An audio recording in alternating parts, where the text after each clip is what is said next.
Top quality और consistent performance के लिए सिर्फ सिल्वर पंप्स। टॉप क्वालिटी और कंसिस्टेंट परफॉर्मेंस के लिए सिर्फ सिल्वर पंप्स, नाम याद रखना। सुप्रीम कोर्टाचा निर्णय या ओबीसीच्या संदर्भात मध्यंतरी लागला आणि सुप्रीम कोर्टाने सांगितले की 4 महिन्यामध्ये या निवडणुकांची सुरुवात करावी आणि म्हणून स्थानिक स्वराज्य संस्थेच्या निवडणुका या कधी पावसाळ्यानंतर होऊ शकतात।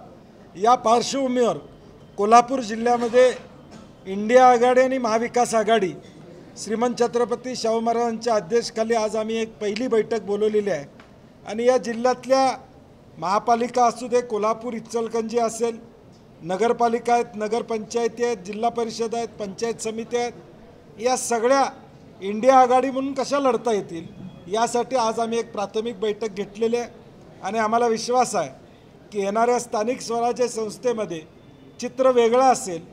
कारण की महाराष्ट्रातल्या निवडणुकीमध्ये लाडक्या बहिणीनं वाचवलं, परंतु आता कोण लाडकं राहिलेलं नाही हे आता जनतेलाही लक्षात आलेलं आहे आणि आम्हाला खात्री आहे की इंडिया आघाडीची सत्ता सगळीकडे आम्हाला यश मिळेल।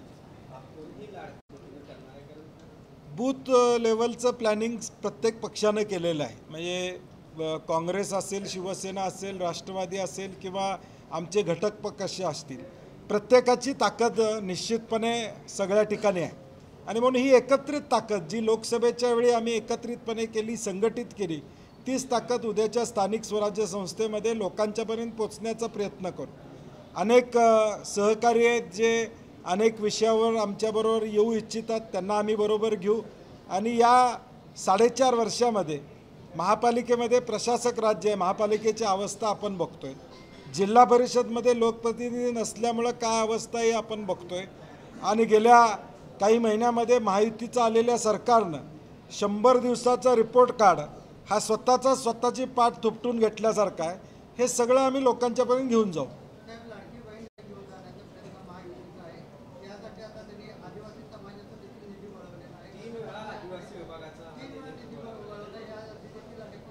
समाज कल्याण खात्याचे मंत्री संजय शिरसाट त्यांनी स्वतः त्या ठिकाणी सांगितले की मलाच माहीत नाही माझा निधी गेला, म्हणजे सामाजिक न्याय मंत्री म्हणतात की माझा निधी गेला आहे आदिवासी विभागाचा।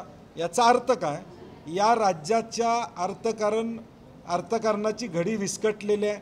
हे राज्य 3 पक्षाच्या सरकारला चालवता येत नाही, म्हणूनच इकडनं काढ तिकडनं काढ आणि योजनेला दे असं काम चालू आहे। जर तुमचं प्लॅनिंग या लाडकी बहिणीचं होतं तर मग असे पैसे इतर डिपार्टमेंटनं काढण्याची वेळ यायला नको पाहिजे होती। म्हणजे फायनान्शियल प्लॅनिंग पूर्णपणे या सरकारचं कोसळलेलं आहे। 9.5 लाख कोटीवर आता कर्ज आहे, ते आता पुढे 10 लाख कोटीवर जाईल अशी अवस्था आहे। आता उपमुख्यमंत्र्यांनी सांगितले लाडक्या बहिणींना आम्ही 40-50 हजार रुपये कर्ज देणार। याचा अर्थ काय? कर्ज देऊन वर्षाचा हप्ता फेडायची मुभा शासन घेते। महिन्याला जे पैसे द्यायचे आहेत त्याच्याऐवजी बँकेला वर्षातनं एकदा देणार आणि दर महिन्याचा जो बोजा आहे तो कमी करायचा, कारण तो व्याजाचा बुरदंड बसणारच आहे सरकारवर।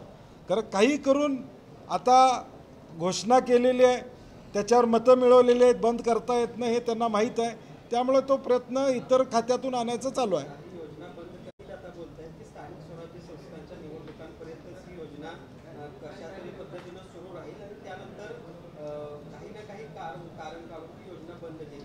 बंद झाल्यावर जनता, या महाराष्ट्रातली जनता निर्णय घेईल। हे जर सत्य असेल तर उद्याच्या स्थानिक स्वराज्य संस्थेमध्ये देखील विचार करतील लोक की आम्हाला मतं घेऊन, आता विधानसभेला तेच झालं ना, विधानसभेच्या वेळी अटी शर्ती लावल्या नाहीत आणि आता मात्र सगळ्या अटी शर्ती करून मग तुम्हाला शेतकरी योजनेतले पैसे मिळतात ते तुम्हाला आधी माहीत नव्हतं का? मग आता तुम्ही त्याचं अनुदान का बंद केलेलं आहे? एक प्रकारची ऑलरेडी फसवणूक झालेलीच आहे।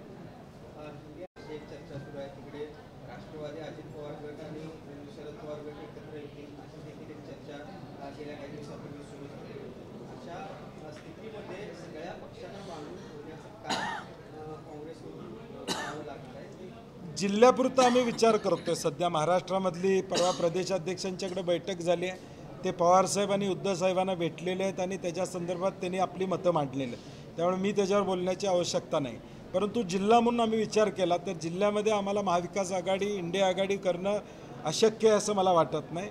90-95 ठिकाणी आमची आघाडी होऊ शकेल असं वातावरण आहे।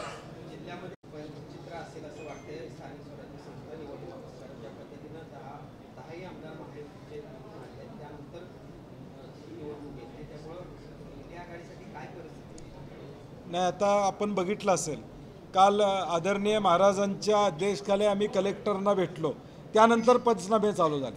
मग लोकप्रतिनिधी काय करतायत?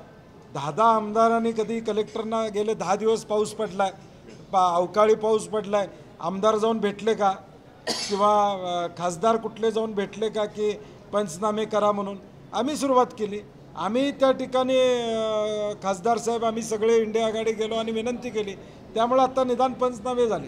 त्यामुळे आलेले 10 आमदार हे आमदारकीत मशगूल आहेत. जनतेचे प्रश्न सोडवायची आमची जबाबदारी आहे आणि जनता निश्चितपणे आमच्या बाजूनं कौल देईल.